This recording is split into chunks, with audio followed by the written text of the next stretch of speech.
dito. Nakagard ako ang init eh. Nagluluto. Ay mo ulam. Anong konting kanin. Sarap-sarap mo, kalas. Di ba, yum.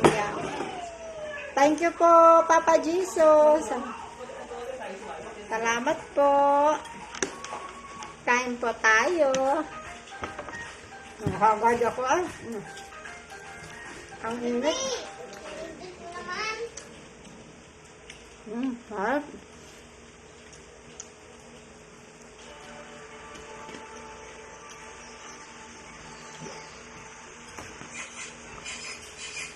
Ano oras nga? Alas 7?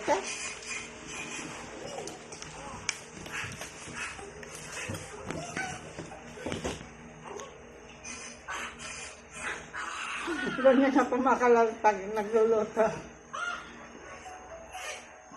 Pawis na pawis ako. May liktik ka naman.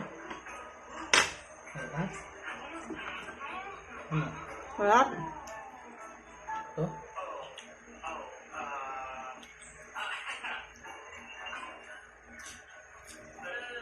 Nagkain ka, fish? Ha?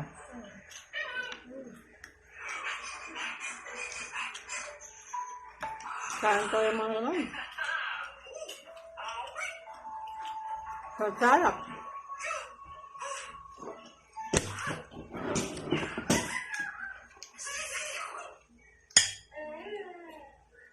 Ano ba yan?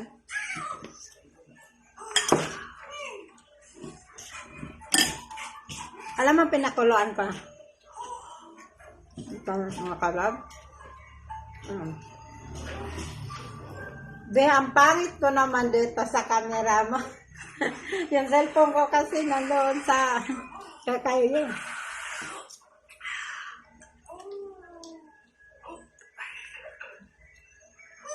Para man ako nito. Nagtrabaho buong araw.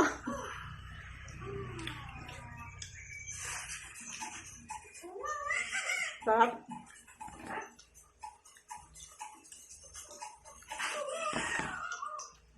Ganyan pag ang hirap maging asawa tayo kasi kailangan magluluto ka para pagdating ng asawa mo may pagkain na.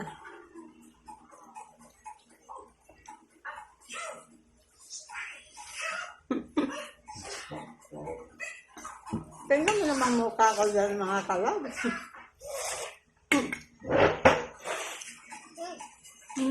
Ayos.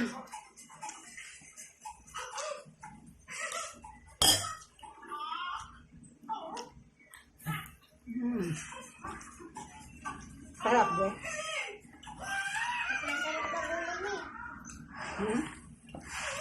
Kain ka.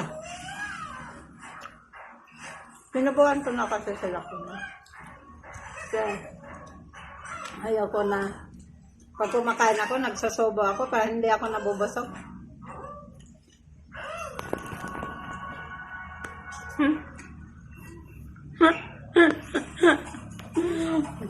Ang pogi ng asawa ko kumakain ng gulay. Pero tingnan niyo na may tama. May paglunod ko nitong gulay ba? Ang init pa nga eh. Ay!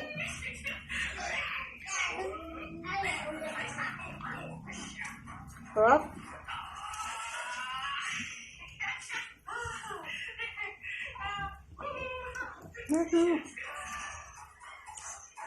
Pagbangos talaga makala, materi.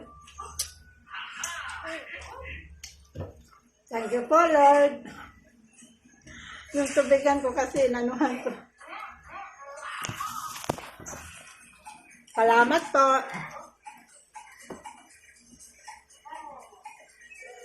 Nabusog na ako. Maraming salamat, Ama.